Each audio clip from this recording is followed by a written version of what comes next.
Ropeway को लेकर विरोध प्रदर्शन जारी। रोपवे को लेकर 72 घंटों की हड़ताल। हड़ताल का आज दूसरा दिन।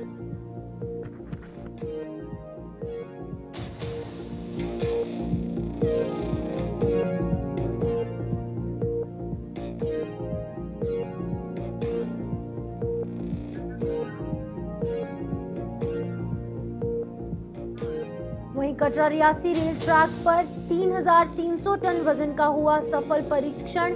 कटरा रेलवे स्टेशन से रियासी पहुंची बजरी से लदी हुई मालगाड़ी। गणतंत्र दिवस के उपलक्ष्य पर कन्याकुमारी से कश्मीर तक पहुंच पाएगी रेल।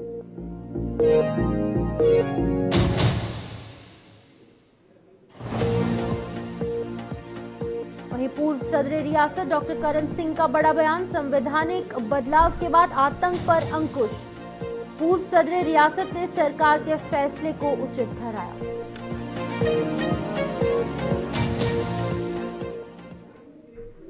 नमस्कार, जम्मू कश्मीर का एक खास बुलेटिन देख रहे हैं आप और मैं हूं आपके साथ शिफन शर्मा। तो चलिए शुरुआत करेंगे बुलेटिन की। सबसे पहले बात होगी कटरा आंदोलन को लेकर, क्योंकि एक बार फिर से 72 घंटों की हड़ताल पर ये जो दुकानदार है वो जा चुके हैं और एक बार फिर से ये सड़कों पर उतरकर एक ही मांग कर रहे हैं कि जो यहाँ पर रोपवे प्रोजेक्ट जो श्री माता वैष्णो देवी श्राइन बोर्ड द्वारा यहाँ पर उसका ऐलान किया गया है उसको रोका जाए। तो रोपवे को लेकर विरोध प्रदर्शन आज दूसरे दिन भी जारी है और 72 घंटों की हड़ताल पर ये दुकानदार, ये कारोबारी जो है वो जा चुके हैं। संघर्ष समिति ने इस हड़ताल की कॉल दी थी। बता दें कि संघर्ष समिति ने हड़ताल की कॉल देने के बाद वो सड़कों पर उतरे और आज इस हड़ताल का दूसरा दिन है। बताते चले कि कल कुछ इस तरीके की तस्वीरें सामने आई जहां पर कि जो प्रदर्शनकारी हैं और पुलिस के बीच में झड़प देखने को मिली, कुछ धक्का मुक्की देखने को मिली, जिसके बाद कि कुछ प्रदर्शनकारियों को, इन कारोबारियों को जो है वो यहाँ पर हिरासत में भी लिया गया, डिटेन किया गया। और इन्हें डिटेन करने के बाद इनकी जो इनके परिवार वालों की जो महिलाएं हैं, यानी कि जो महिला सशक्तिकरण का एक बड़ी तस्वीर भी हमने वहां पर देखी। महिलाएं भी जो है सड़कों पर उतरी और उन महिलाओं की भी एक ही मांग थी कि अगर उनके परिवार के पुरुष सलाखों के पीछे हैं तो उन्हें भी उनके साथ सलाखों के पीछे डाला जाए। लेकिन एक बार फिर से आज 72 घंटों की हड़ताल जो है वो शुरू होती हुई दिख रही है और आज इसका दूसरा दिन देखने को मिल रहा है।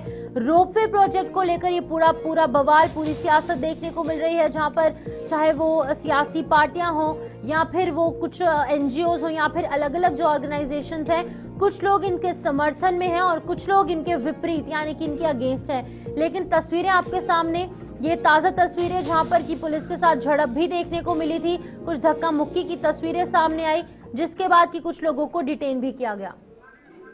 तो हमारे साथ सोहन कोहली एक बार फिर से ज्वाइन कर चुके हैं, लगातार हमें इस हवाले से अपडेट कर रहे हैं। अभी भी उनसे अपडेट लेंगे कि अभी क्या कुछ जो तस्वीरें हैं वो देखने को मिल रही है। सोहन, बताइएगा अभी की क्या कुछ अपडेट निकलकर सामने आ रही है। लगातार आपने इस खबर पर नजर बनाए रखी है, अभी की ताजा अपडेट साझा कीजिएगा।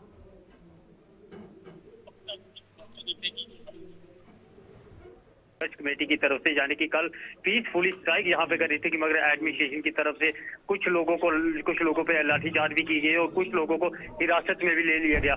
मगर उनमें से कई लोग जो कटरा के युवा थे वो बस स्टैंड मेन चौक जो शिदर चौक है वहाँ पे हंगर स्ट्राइक पे कल रात से ही यहाँ पे बैठे हुए हैं। आज दूसरा दिन है उनका हंगर स्ट्राइक पे। उनकी एक ही मांग है कि जल्द से जल्द जो कि संघर्ष कमेटी के जो मेंबर हैं उनको जो हिरासत में लिया उनको जल्द से जल्द रिहा किया जाए। जब तक रिहा नहीं किया जाता तब तक हम यहाँ पे हंगर स्ट्राइक में अनशन पर बैठेंगे। मगर दूसरी ओर यहाँ पे देखा जाए तो जितना भी वैष्णो देवी ट्रैक है, यात्रा जो कटरा रेडी फड़ी दुकानें हैं सब बंद करके जो शालीमार पार्क है वहाँ पे सब लोग इकट्ठा हो रहे हैं। ये आंदोलन और भी बढ़ता हुआ नजर आ रहा है क्योंकि श्रद्धालु जो है माँ वैष्णो देवी के चरणों में काफी ज्यादा श्रद्धालु जो हैं यहाँ पे पहुंच रहे हैं क्योंकि सीजन का एंडिंग सीजन है और हर श्रद्धालु की ये मंशा रहती है कि नया साल जो माँ वैष्णो देवी के चरणों से ही शुरू किया जाए। मगर श्रद्धालु जब कटरा में पहुंच रहे तो यहाँ पे सब बंद दिख रहा है क्योंकि दुकानें फड़ी जितनी भी सब बंद है। श्रद्धालुओं को भी काफी ज्यादा दिक्कत का सामना यहाँ पे करना पड़ रहा है। सोहन, अब यहाँ पर दो अलग अलग चीजें हैं। एक रास्ता जो है वो डेवलपमेंट की ओर जा रहा है, विकास की ओर जा रहा है, और जो दूसरा रास्ता है वो एम्प्लॉयमेंट यानी कि रोजगार की तरफ जा रहा है। अब इसके बीच का रास्ता निकालने की जरूरत है, क्योंकि डेवलपमेंट भी जरूरी है, विकास जहां पर एक तरफ जरूरी है, लोगों को सुख सुविधाएं देना इंपॉर्टेंट है, वहीं दूसरी तरफ लोगों का रोजगार छीनकर अगर ये डेवलपमेंट हो, ये अपने आप में बहुत गलत बात है। तो बीच का रास्ता कब तक, क्या कुछ लगता है कब तक निकल पाएगा, अब निकल भी पाएगा या फिर नहीं, ये भी अपने आप में बड़ा सवाल है। जी बिल्कुल, संघर्ष समिति ने जो 72 घंटे की मोहलत दी थी, अगर 72 घंटे के भीतर यहाँ पे कोई उनसे बात करने के लिए पहुंचा है, अगर बीच का जो रास्ता है वो कहीं ना कहीं अगर निकलता है तो ये स्ट्राइक बंद करके जो कि श्रद्धालुओं को नई सुविधा देंगे। मगर अगर इनका कोई जो 72 घंटे का टाइम दिया था, अगर उससे भीतर कोई फैसला नहीं होता है, हालांकि मैं आपको बता दूं कि कटरा के लोग जितने भी जो घोड़ा पिट्ठू वाले हैं या कटरा के लोग हैं, ये डेवलपमेंट के खिलाफ नहीं है। इनका साफ तौर पर ये कहना है कि अगर डेवलपमेंट आपने करनी है तो जो पुराना ट्रैक है, जो माँ वैष्णो देवी का ट्रैक है, जिसके साथ माँ वैष्णो देवी की आस्था जुड़ी है, हिंदुओं की आस्था जुड़ी है, क्योंकि उनमें बाण गंगा आती है, चरण पाद का आती है, अर्धकुंवारी आती है। श्री माता वैष्णो देवी श्राइन बोर्ड की तरफ से जो गंडोला जो लगाया जा रहा है वो ताराकोट मार्ग पे लगाया जा रहा है, ये उसके खिलाफ है कि हिंदुओं की आस्था के साथ कहीं ना सोहन, आप इस वक्त ग्राउंड जीरो पर मौजूद है, आपके आसपास लोग भी हैं, प्रदर्शनकारी भी हैं, उनसे बात करने की कोशिश कीजिएगा। हम सुनना चाहेंगे कि उनका क्या कुछ कहना है, उनकी क्या कुछ राय है। जी बिल्कुल, हमारे साथ यहाँ पे कुछ यात्री भी हैं, उनसे भी बात करने की कोशिश करेंगे। यहाँ पे हमारे साथ जो श्रद्धालु आए हैं जो माँ वैष्णो देवी के दर्शन करने के लिए। सर आपका नाम? डॉक्टर आर के शुक्ला। कहाँ से आए आप? मैं राजस्थान से। माँ वैष्णो देवी के दर्शन करने के लिए यहाँ पे पहुंचे हैं, किस तरह का माहौल आपको दिख रहा है? क्योंकि सारा दुकानें बंद हैं, जितने भी रेडी बड़ी सब बंद है, क्या कहेंगे इस पर? भाई ये काम तो ये गलत है, क्योंकि हम लोग इतनी दूर से आए हैं, सुविधाओं का लाभ अगर हमें नहीं मिलेगा तो हम बाहर जाके क्या बताएंगे। यहाँ से इससे क्या होता है कि तीर्थयात्री परेशान अगर होते हैं, लेकिन अब यहाँ पे आने के बाद पता चला कि यहाँ पर जो ये बंद किया जा रहा है वो इसलिए बंद किया जा रहा है क्योंकि कुछ आस्था के साथ खिलवाड़ चल रहा है। तो मुझे लग रहा है कि जो यहाँ पे संस्था काम करती है उसे ध्यान रखना चाहिए, यहाँ पे जो लोग काम करते हैं उनके लिए भी सोचना चाहिए, और तीर्थ यात्री जो आ रहे हैं उनके बारे में भी सोचना चाहिए। अब अगर चाय पीना है तो आप देखिए कहीं पे चाय की दुकान तक नहीं है, हम लोग कहाँ चाय पिए जा करके। जी आपका नाम? मेरा नाम विक्रम श्रीवास्तव है। विक्रम जी कहाँ से आए आप? मैं भी राजस्थान जयपुर से हूँ। साथ ही विक्रम जी, श्रद्धालु माँ वैष्णो देवी के दर्शन करने के लिए आप भी आए हैं और श्रद्धालु काफी ज्यादा पहुंच रहे हैं, क्योंकि नया साल है, सब लोगों की इच्छा रहती है कि नया साल जो माँ वैष्णो देवी के चरणों से किया जाए, मगर आज की डेट में यहाँ पे देखा सब बंद है। क्या मैसेज देंगे आप, क्या कहेंगे आप? मुझे जो सबसे ज्यादा जो दर्द हो रहा है वो ये हो रहा है कि आज इस पीक सीजन पे भी जो यहाँ के लोकल लोग इसका लाभ नहीं ले पा रहे हैं। मतलब इतना संघर्ष हो रहा है कि यही समय होता है जब ज्यादा श्रद्धालु भी आते हैं, टूरिस्ट भी आते हैं, तो जल्दी जल्दी इस मुद्दे का निवारण हो तो यहाँ का जो लोकल व्यापारी है वो भी ज्यादा से लाभ लेगा उसके लिए peak season. Shri Mata Vaishno Devi shrine board की तरफ से गंडोला जो है ताराकोट मार्ग से लगाया जा रहा है, क्या कहेंगे? जो नया रास्ता जो है, इन लोगों का ये कहना कि नए रास्ते से आस्था जुड़ी है, बाण गंगा चरणपाद का अर्धकुंवारी है, इसको बाईकाट करके श्राइन बोर्ड की तरफ से ये गंडोला जो है ताराकोट मार्ग पे लगाया जा रहा है। देखिए इसमें मैं अपनी बात ये रखना चाहूंगा, ये जो 15 रोपवे हो सकता है कुछ अलग तरह के श्रद्धालुओं के लिए सुविधा का जरिया हो, पर जो भक्त होता है, जैसे मैं खुद हूँ, तो चाहे रोपवे बन जाए चाहे हेलीकॉप्टर बन जाए, मैं तो पैदल यात्री करूंगा और सारे दर्शन करते हुए जाता हूँ। तो जिसकी आस्था उस तरह की वो तो पूरा करेगा ही करेगा। ठीक है सोहन, बहुत बहुत शुक्रिया इन लोगों से बातचीत करने के लिए। तो हमने जहां पर साफ तौर से सुना कि जो यात्री वहां पर पहुंच रहे हैं उन्हें एक तरफ दिक्कतों का सामना करना पड़ रहा है, दूसरी तरफ वो कह रहे हैं कि अगर वो यहाँ पर पहुंचेंगे तो वो रोपवे का इस्तेमाल नहीं करेंगे, वो अपनी आस्था के चलते पैदल पूरा चलकर श्री माता वैष्णो देवी भवन तक जाएंगे। 14 से 15 किलोमीटर पैदल चलकर वो पूरी यात्रा को संपन्न करेंगे। यानी कि जो यात्री हैं वो इस फेवर में है कि जल्द से जल्द ये जो प्रदर्शन है वो खत्म हो, जहां पर एक तरफ उन्हें काफी ज्यादा दिक्कतें हो रही हैं और दूसरी तरफ उनका भी यही मानना है कि आस्था के साथ खिलवाड़ हो रहा है। इसी बीच आगे बढ़ जाएंगे जहां पर गणतंत्र दिवस के उपलक्ष्य पर कन्याकुमारी से कश्मीर तक रेलवे सफर का शुभारंभ हो जाएगा, जिसके लिए कि रेलवे ट्रैक परीक्षण की प्रक्रिया लगातार जारी है। इसी क्रम में कटरा से रियासी तक बनाया गया ये ट्रैक कितना सक्षम है, इसको परखने के लिए परीक्षण किया गया है, जहां पर पहली बार कटरा से रियासी रेल स्टेशन तक यहां पर 3,300 टन वजन का भी परीक्षण देखने को मिला। 3,300 यानी कि 3,300 टन वजन की बजरी पूरी तरीके से लोडेड मालगाड़ी कटरा रेलवे स्टेशन से रवाना हुई और रियासी रेलवे स्टेशन पहुंची।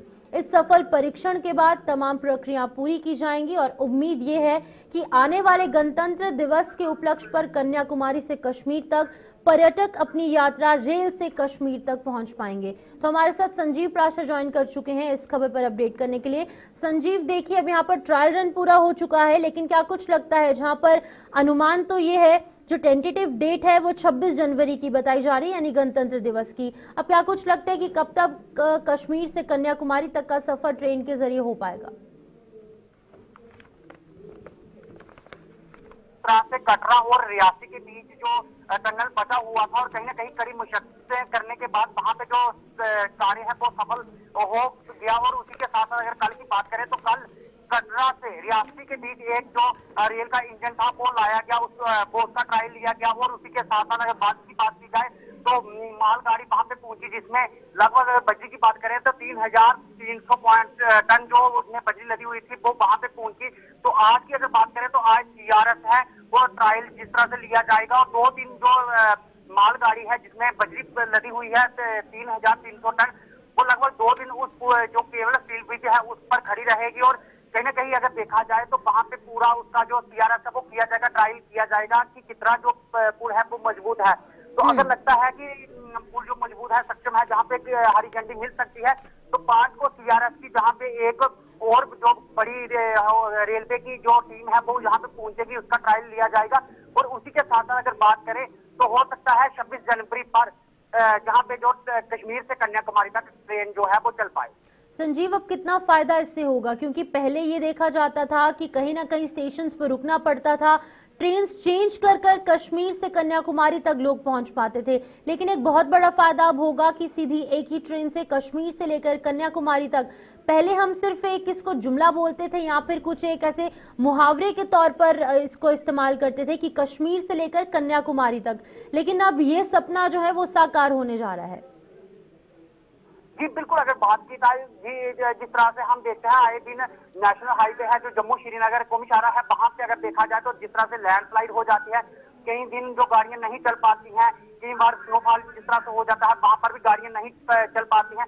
तो ट्रेन के साथ इस तरह की जो दिक्कतें आती थी उससे छुटकारा मिलेगा। और कहीं ना कहीं अगर बात करें तो वहां से जो जिस तरह से जम्मू श्रीनगर जाने वाले जहां से लोकल लोग हैं उनके लिए भी काफी जो सफर रहेंगे वो भी ट्रेन पे आ जाया करेंगे। उसके बाद अगर जिस तरह से श्रद्धालु बाहर से आते हैं और कश्मीर की तरफ अपना रुख करते हैं तो कहीं ना कहीं उनको काफी जो लंबे समय तक जाम में फंसे रहते हैं और उसके बाद वो जाके श्रीनगर पहुंचते हैं। तो इसके साथ साथ जिस तरह से अगर कश्मीर से कन्याकुमारी तक ट्रेन चलती है तो जो श्रद्धालु हैं उनको भी काफी जो सुविधाएं मिलेंगी, उसके साथ साथ जो कश्मीर के लोग हैं उनको भी काफी सुविधाएं मिलेंगी। ठीक है संजीव, बहुत बहुत शुक्रिया तमाम जानकारी देने के लिए। संजीव प्राशर यहाँ पर अपडेट कर रहे थे कि बहुत जल्द अब कश्मीर से कन्याकुमारी तक जो रेल का सफर है वो यात्री तय कर पाएंगे, काफी सुख सुविधाएं जो हैं वो इन लोगों को मिलेंगी। इसी बीच आगे बढ़ जाएंगे जहां पर पूर्व सदर रियासत डॉक्टर करण सिंह का बड़ा बयान सामने आया है। उन्होंने कहा है कि 1886 में हमारे पूर्वजों ने जम्मू कश्मीर रियासत बनाई थी, इसमें जम्मू कश्मीर, लद्दाख, गिलगित और बल्तिस्तान प्रांत थे। तब और आज की परिस्थितियां बिल्कुल अलग हैं। उन्होंने आगे कहा कि जम्मू कश्मीर को केंद्र शासित प्रदेश बनाना गले से नहीं उतरता, सरकार जो है वो जल्द से जल्द राज्य का दर्जा बहाल करे। साथ ही कहा गया कि महाराजा हरि सिंह ने भारत के संधि पत्र पर दस्तखत किए थे, अनुच्छेद 370 का प्रावधान किया गया था और ये विशेष अधिकार था। तब जम्मू कश्मीर में ज्यादा संसाधन नहीं थे, हालांकि ये अस्थायी